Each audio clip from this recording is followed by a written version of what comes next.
You know that feeling when you're about to do something monumentally stupid? That mix of adrenaline and a sinking feeling in your stomach, like you're willingly stepping onto a roller coaster that's gonna derail? That was me, adjusting that ridiculous lacy garter belt. One night as the bride, then back to Ben. Back to spreadsheets, sensible dinners, and that smile of his. A smile that used to make me feel safe, but lately, kinda suffocated. My girls were going wild.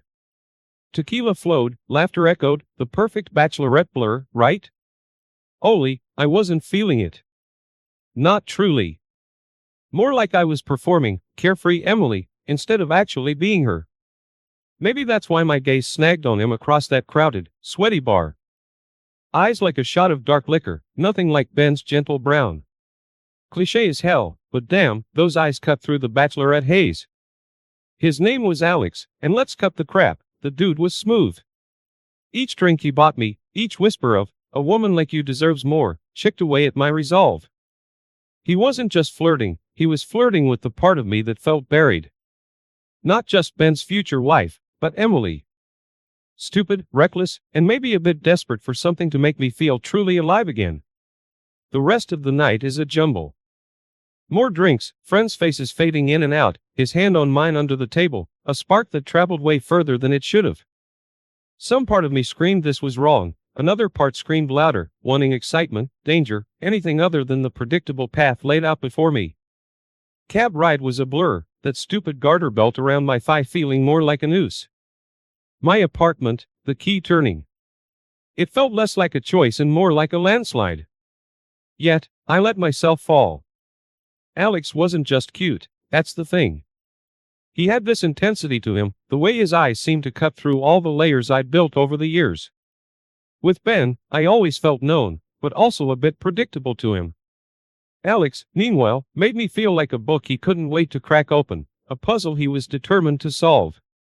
Should have set off alarm bells, but in that moment, when my skin practically buzzed where his arm grazed mine, it felt thrilling.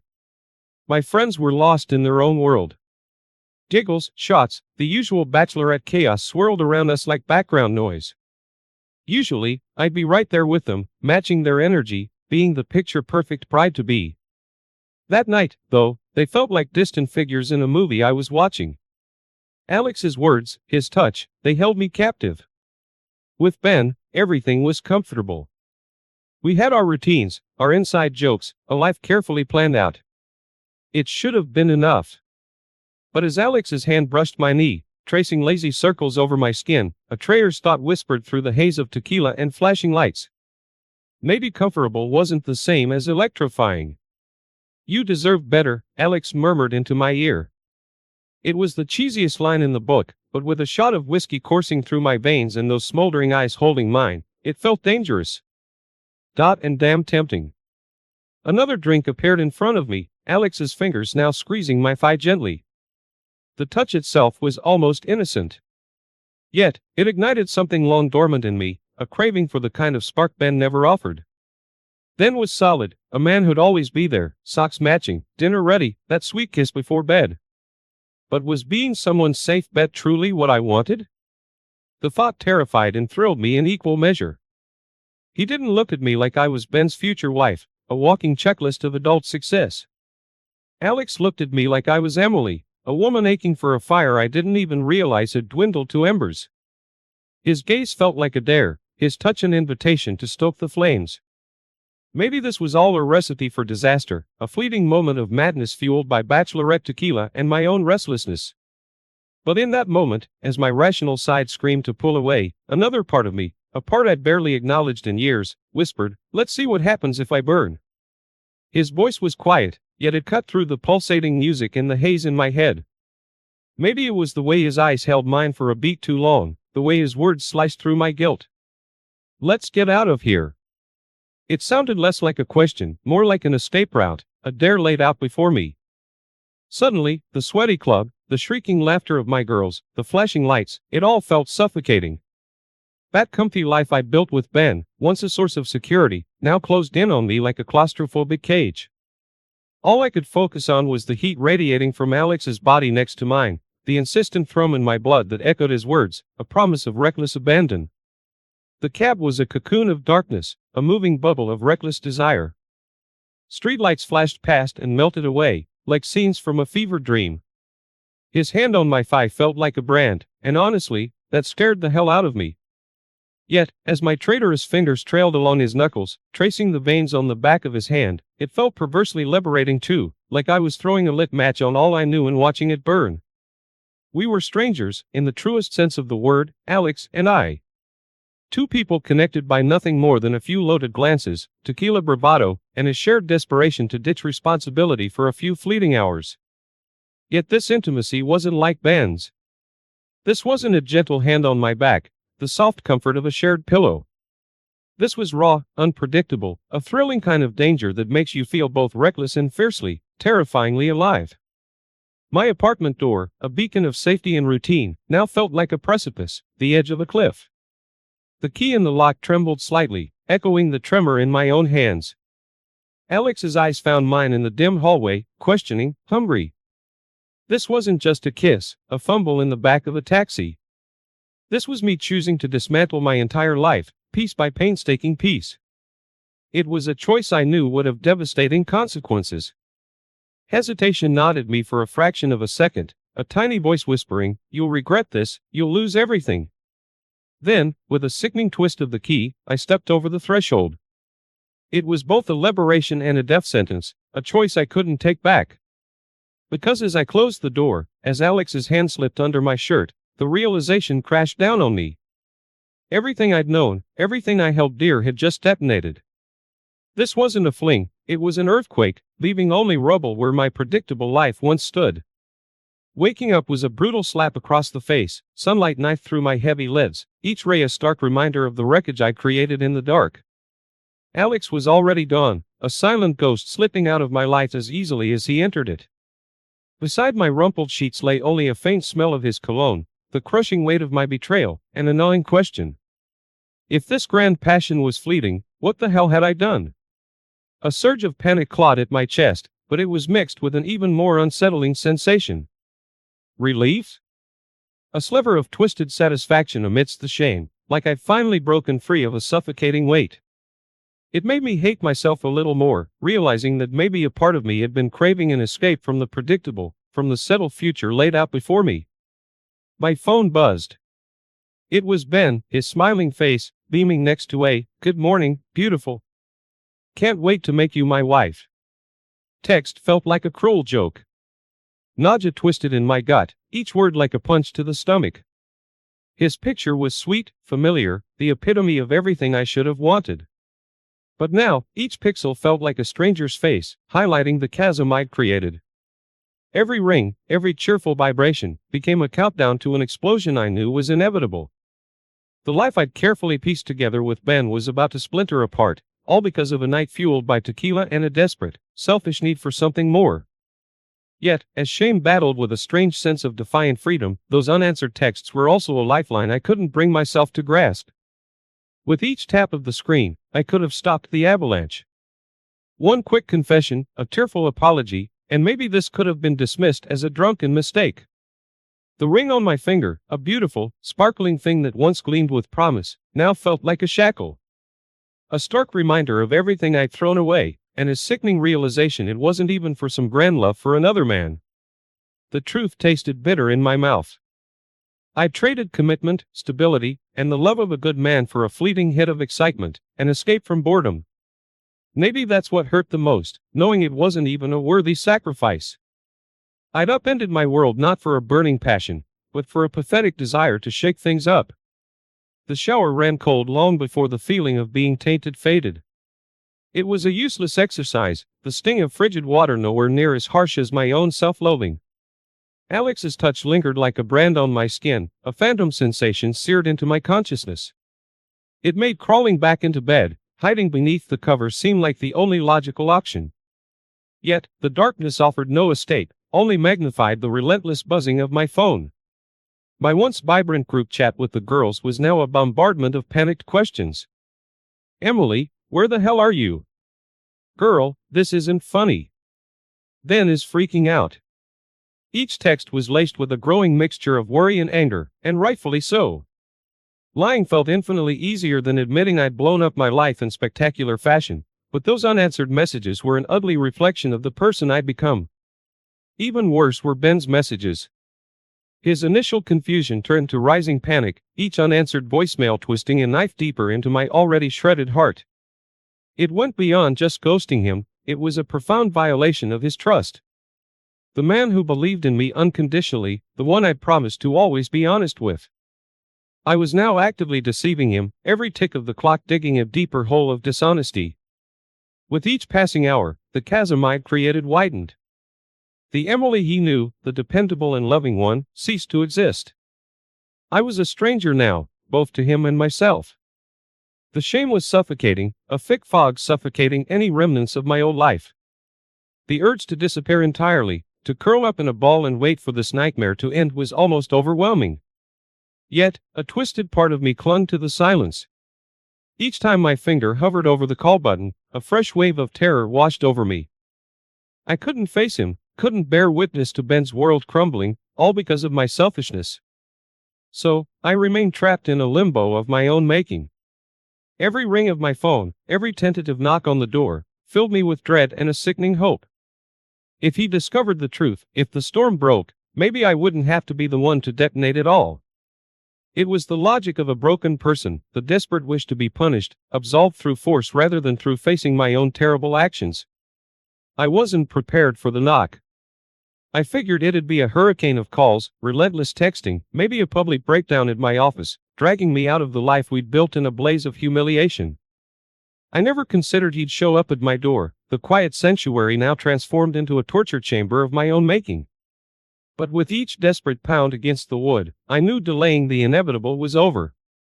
This was the moment I'd simultaneously dreaded and prayed for, a horrifying crossroads where facing my actions would be both release and further ruin. His voice filtered through the door, choked and raw. "Emily, please open the door. Please." The tears that choked his words, the trembling in his voice, were more devastating than any screaming match. This was the sound of a man utterly blindsided by the woman he thought he knew inside out, his world reduced to rubble in an instant. It shattered the pathetic defenses I'd constructed, the lies dying before they could even take shape. Suddenly, pretending I'd been kidnapped or hit by a bus felt like a sick joke, an insult to his intelligence, his shattered heart. How could you? Just 3 words, yet they hit me with the force of a judge's gavel. It wasn't an accusation, but a plea for understanding from someone lost and broken. My stomach turned, a wave of nausea rising in sync with the realization that I had no answers, none that really mattered. That was the core of my shame. There was nothing tragic, no grand love story behind this betrayal. One night, a stupid desire to shake things up, a moment of reckless selfishness, and look what I'd become, architect of Ben's suffering. His sobs tore through me, each one a searing indictment. There was nothing more monstrous than inflicting this pain, this gut-wrenching destruction, on the man who loved me unconditionally. Those tortured sounds cut me deeper than any angry accusations. They were the unbearable echo of my own guilt. Any ounce of pathetic self-preservation crumbled to dust. At that moment I had only one desperate, futile desire. To erase the past, to take back the impulsive choices that had led me here, that had turned me into this woman, the stranger he no longer even recognized. "I'm so sorry." I finally choked out, but the apology felt empty, a pathetic plaster for a self-inflicted mortal wound. I wanted to explain, to beg for forgiveness I knew I didn't deserve, to claw back some semblance of his love. But how could I? Could I tell him I got bored, craved a jolt of excitement, that I took his trust and torched it for a few hours of cheap thrills? He deserved so much more than this pathetic, broken version of the woman he thought he'd marry. It was a monstrous irony, realizing only in this moment of utter destruction the magnitude of the love I'd so heartlessly thrown away. The days blurred into weeks, each one a slow-motion car crash. The weight of my betrayal settled on me like a suffocating blanket. Sleep became an unattainable luxury, nights of battleground were memories of Ben's bewildered face, his choked sobs, replayed in a tortuous loop. Each morning brought not relief, but a renewed dose of dread. This wasn't just an aftermath of a breakup, it was an aftermath of my own doing. The people in town, once just familiar faces, became an audience to my public humiliation. The pitying glances, the whispers behind my back, felt like a constant branding. Everyone knew, it seemed. Everyone but Ben. He was now a haunting absence. The texts I'd agonized over remained unsent, the phone calls unanswered. Each attempt to reach out died on my lips, crushed by the knowledge that no apology, no explanation, could stitch together what I'd shattered. Trying to justify my actions was like trying to repair a demolished building with a roll of scotch tape, futile and insulting. My apartment, once a space of cozy familiarity, was now a mausoleum of our shattered future. The wedding dress, once a symbol of joy, hung lifeless in the closet. Seeing its pristine white against the pale wall was a daily jab to the heart. It should have been a beacon of hope, now it just mocked what I'd lost. My friends became a revolving door of well-meaning but ultimately unhelpful faces. Some were laced with quiet judgment, their eyes saying what their lips wouldn't. You made your bed, now lie in it. Others offered a pity that felt almost worse, a constant reminder that I was now the broken one, the one everyone whispered about. But none of them, not my closest girlfriends, could fathom the twisted knot in my gut. It wasn't just heartbreak, it was the shame of knowing I'd destroyed a good life, a good love, all for. Well, I still couldn't pinpoint exactly what. The glimmering hope, if you could call it that, came in the most unexpected moments. A flicker of rage, burning away the tears and regret, reminding me there was a spine somewhere underneath the crushing guilt. An unexpected fit of laughter, a reminder that maybe I wasn't completely irredeemable. A tiny voice whispering, "You will survive this." It was a weak whisper, lost in the storm of pain and self-loathing, but it was there, offering the faintest lifeline. Maybe the Emily I knew wasn't entirely lost, maybe there was a way to rebuild, something, someone, from the ashes. But right now, all I could grapple with was one agonizing truth. I was the monster of my own story. Life became a series of bleak rituals, the nightly takeout containers piling up on the counter, cheap wine staining the tablecloth in my lips, the hollow ritual of trying to numb the relentless ache inside. Netflix shows flickered meaninglessly in the background, a dull soundtrack to the emptiness that had taken root in my apartment, in my soul. Some nights, I'd catch my reflection in the bathroom mirror, barely recognizing the hollow-eyed stranger with smeared mascara and trembling hands. There was a desperation in those haunted eyes, yet also a flicker of something like defiance. This wasn't rock-bottom surrender, not yet. It was a woman teetering on the edge of a chasm, terrified of the fall, yet aware that crawling back to safety might no longer be an option. In a desperate attempt for control, I signed up for a kickboxing class. The relentless ache of guilt needed a physical outlet, and punching a bag with bone-jarring force offered a kind of twisted relief. It wasn't healthy, wasn't healing, but it was something, replacing the tears with sweat and the sting in my heart with a burn in my muscles. Each jab was a silent scream, a futile attempt to externalize the destruction I'd inflicted upon myself. Then, like a beacon of blinding light amidst the fog, a job offer arrived. A new city, a fresh start, an escape route from the suffocating whispers and pitying glances. It should have felt like a lifeline, but the exhilaration was quickly crushed by a nauseating wave of cowardice. Running away wasn't a solution, merely a postponement of facing the wreckage I'd created. It was admitting utter defeat, proof that I couldn't even stand to be alone with the consequences of my actions. Therapy, the inevitable next step, offered little solace. Each session became a grueling excavation of my own flaws. Why did I crave chaos? Why did commitment feel like a trap? Why did I destroy something truly good, and possibly the last chance for real love I'd ever get? The therapist, patient and insightful, always led me to the same terrifying question. What did you truly want, Emily? I didn't have the answers. Not noble ones, anyways. Just the gnawing realization that happiness, as I pictured it, might have been a lie all along. Those perfect images of cozy evenings and shared dreams, once so comforting, now felt artificial. A mask for some deep discontent I'd never dared acknowledge. What did I want? The answer echoed in the empty silence of her office, in the hollowness of my own heart. Yet, within that terrifying void flickered a sliver of something. Not peace, not understanding, but a raw, untamed potential. Perhaps this destruction, my utter rock bottom, was also the starting point of something new, of finding a truth within myself that was as messy as it was vital. I met my wife 15 years ago, and we instantly fell in love. After 4 years, we got married, and we now have a 7-year-old son. Over the past couple of years, my wife began displaying signs of unhappiness, but we always try to address our issues. After becoming a mother, she stopped working to focus on our son. During summers, she would visit her hometown by the sea to escape the heat in our city. As the years went by, this started to become a challenge as it meant I saw our son less and constant travel wasn't easy. After last summer, my wife became more vocal about our problems, but I couldn't understand. We always try to work through our issues, but this time it seemed she didn't want to find a resolution. She initiated heated arguments in front of our son and expressed a desire for a divorce. Simultaneously, she started being evasive about her whereabouts, returning home late, and even adding a password to her phone. In the first week of December, she initiated divorce proceedings without informing me and obtained a restraining order with the help of a lawyer. I never threatened or harmed her, so there wasn't a valid reason for such an order. However, our laws permit women to obtain these orders without substantial evidence. Consequently, I began staying with my brother and sought legal counsel. According to the law, I had approximately 6 weeks to respond to my wife's initial petition. During this time, I began asking my son questions about his mother, where they went, who they met, and so on. Some of his answers mentioned his best friend's father.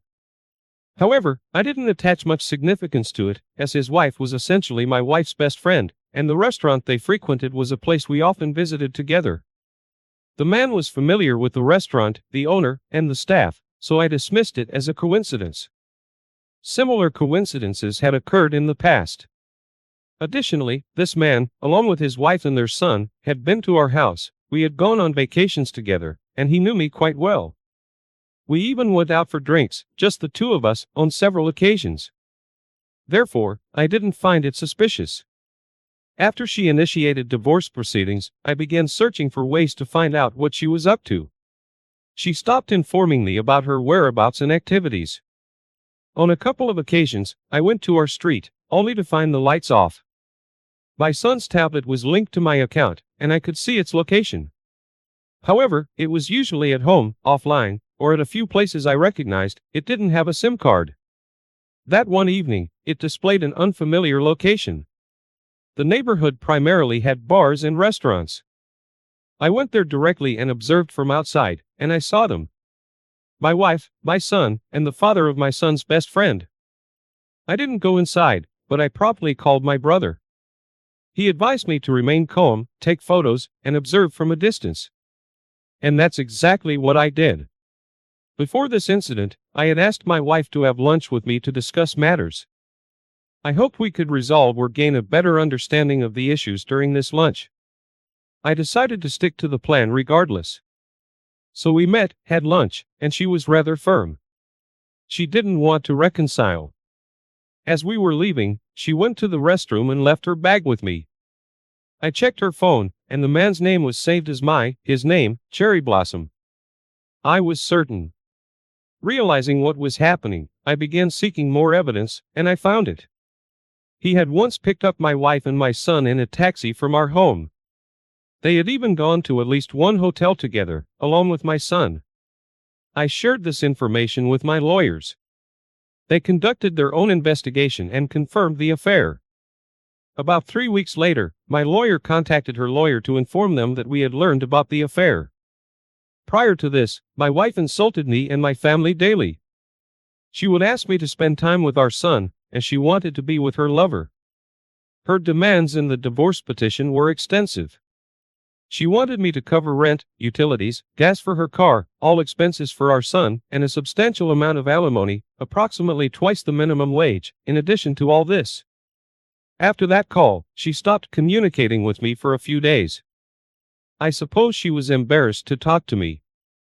5 to 6 days later, she sent a message saying that our son was in the hospital. I called her but didn't initially mention the affair. After a few days, she expressed a desire to talk. When we met, she immediately apologized and said she didn't want a divorce. She claimed there was nothing between them. I gave her some hints about the evidence I had, leaving her with no response. She stated she would withdraw the case. And she did, within 2 days. Simultaneously, she went back to her hometown. For a month, our conversations were mostly about our son. She didn't speak much with me otherwise. I traveled to her city, spoke with her, expressed my desire for a divorce, and presented my conditions. In response, she threw her coffee at me and left. After her departure, I called the man and yelled at him. Just then, my wife's brother happened to be passing by the coffee shop. He approached and asked why I was shouting. I told him his sister was having an affair. He said he knew. I also spoke with my wife's father, along with my brother-in-law, refraining from mentioning the affair, and said it was his daughter's fault. However, they couldn't convince her to return. A few days later, I called her father and disclosed everything about the affair. He is a hot-tempered individual and he threw her out.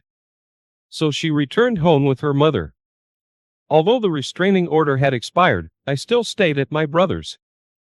3 to 4 days later, I picked up my son, and we went to watch a football game. During the game, my wife's mother sent me a message, saying she was heading back to her hometown and it had nothing to do with me. She felt her daughter hadn't learned her lesson. I called my wife, and she confirmed she had left. As I was returning to drop off our son, my wife called and she was going to her mother's cousin's place, along with her mother, and they would spend the night there. I informed her that her mother had already left. She was quite furious. Following this, I started staying at home again. She found a job, and we hired a nanny for our son. For a few weeks, things were relatively okay. We even kissed and hugged each other. However, 3 weeks later, I lost my job due to a lack of concentration, likely stemming from the divorce and the affair. This made me very angry, and I asked her to leave our home. She started staying at the nanny's house, which was only 5 minutes away, but she also came to our home almost every day. After about 5 days, I saw messages on her phone between her and her lover. She found a place to stay, but her salary was quite low, and it wasn't enough to cover her expenses and her salary at all. During this time, she could pick up our son whenever she wanted, and he mostly stayed with her on weekends. Incidentally, I need to mention the lover's wife. They got divorced, but they lived together for a while. One day, I saw her in front of our son's school, and I discovered she was aware of the affair as well. She learned about it after their divorce. She tried to contact my wife, but she didn't respond. She kicked her ex-husband out of their home. She told me she had suspicions before the divorce, but she didn't take any action because she had wanted the divorce for the last few years. She told me about some of her suspicions, and I verified that they were accurate. 2 months later, my wife took our son but didn't respond to my calls over the weekend. On Monday, she blocked me. I couldn't reach her, but I learned she had returned to her hometown. She filed for divorce again, but due to legal restrictions, she couldn't reference any of the reasons, accusations, or events from the initial case. So she had nothing to use against me. It was simply that she didn't love me anymore and didn't want to remain married. I countered with allegations of infidelity. Note that a romantic affair and an affair involving intimacy have different consequences under our laws. For 4 months, I couldn't see my son. At this moment, we are still looking at an 18-month-long divorce case. She now says she will agree to all the compensation I'm seeking for the divorce. To the second story now. This poignant tale follows a devoted couple, parents to 2 children, one of whom faces unique challenges due to a mental disability. Their lives take an unexpected turn when the husband, an esteemed educator, forms a questionable connection with a young girl, setting off a chain of events that strain their decades-long marriage. As trust wavers and emotions run high, the wife grapples with her husband's actions, leading to a pivotal decision that will shape their future. This narrative explores themes of betrayal, forgiveness, and the intricate dynamics within a family. Before we dive in, I invite you to show your support by hitting the like button and subscribing to our channel. Now, let's embark on this story together. We have 2 children, aged 21 and 16, with the youngest being mentally disabled. We've been together for 30 years, and married for 24. For context, my husband is a teacher, and last year he got involved with a girl under 16 years old. He claimed there was nothing sexual, but she looks like a Russian prostitute. At the beginning of the last school year, the girl who had left my husband's school came to see him, proposing to have lunch with him and one of his colleagues. Since the colleague couldn't make it, he went alone, and of course, invited her. I was at the physiotherapist, due to a work accident for a year and a half. He told me about it sometime later, and I was upset. I told him I was not at all okay with it. However, he had lunch with her 4 to 5 times after that, always alone, without telling me. One small detail. He had suggested in June-July that she could be our babysitter for our disabled child, who is a few months older than her. I had told him that in that case, I wanted to meet her before making a decision, but that I would be the one to take her home. He wanted to let the wolf into the sheepfold, and conveniently, nobody mentioned her anymore, even though her name was frequently brought up at that time.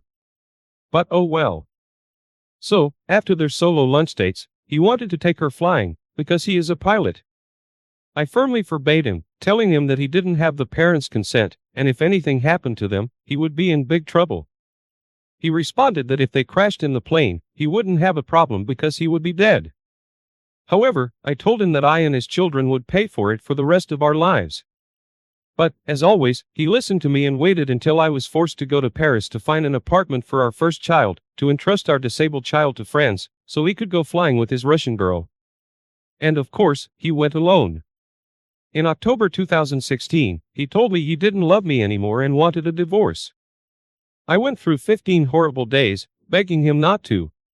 He took me back for a week, and then it happened again.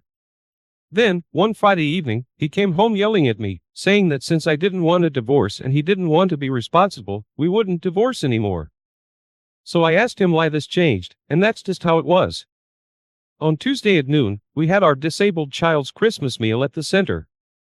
I had taken the afternoon off to be there, and my husband wasn't working. But of course, he needed me to drive him to work because he absolutely had to meet with a parent, so I told him for the umpteenth time that he was lying to me. But no, I was crazy, seeing evil everywhere, he had told me, but I had again forgotten. That evening, after eating and putting everyone to bed and having a big hug, he told me he needed to talk to me and that it was serious. So, it was in December that he told me he had been questioned by the police at noon, not a parent-teacher meeting, and either the mother or the girl had filed a complaint for corrupting a minor. My world completely fell apart. At that moment, he confessed that he had had lunch with her 4 or 5 times during the day, that when I was in Paris and he went flying. He wasn't alone, and another time when I was in Paris in November to see a specialist for my work accident and for our sick child's follow-up at Necker, he supposedly went to the cinema alone, but in fact, he had taken her to the restaurant our first child likes, and to the movies. When I asked him why he did this, he said he wanted to help her. So, I exploded, telling him that under our own roof, he had a disabled child the same age he could help instead of this bimbo. Considering his professional situation, he was taking a huge risk. In the end, it was the mother who filed the complaint, supposedly for money. The police informed my husband's school director, and they questioned him and asked him to inform my husband that he was summoned. The same Friday when he didn't want a divorce anymore, but the cop had more urgent case, and postponed it to the Tuesday of the Christmas meal. When he was summoned, he mentioned that for the first appointment, his colleague was supposed to be there, but she didn't show up. So, the police called her in for questioning as well. It was she who told him that he better tell me that evening, otherwise she would tell me because she considers me as her sister. So, at that moment, my questions were: would he have told me if his colleague hadn't forced him to? The 2 times he left me, was it not to be with the girl? And if he took me back on Friday, was it not to show that he had a perfect family, for the cops? From there, he said he would talk to a couple of friends who were both principals to get their opinions, because I told him that what he did was not normal at all. He never talked to them about it. And I wanted him to tell our eldest before she found out from someone else. Of course, he would tell her, but not at that moment because she was in exams. Time passed, I stayed with him, but I was under pressure, waiting for the verdict. And he kept telling me he was calm, he knew what he had done. And I forgave during that time. Conveniently, all his Facebook, Messenger, and text conversations were deleted. So, I didn't know what they were saying. He had a problem with his computer and had to reformat it, and his phone had a glitch, same story. The verdict came in February 2017, case closed. From there, he bragged that he hadn't done anything, he just wanted to help, but that anyway, if there hadn't been the complaint, he wanted to cut ties with her because he was getting too attached. But I didn't understand, because there was nothing sexual. Of course. So, I never knew what really happened because there was no written police report.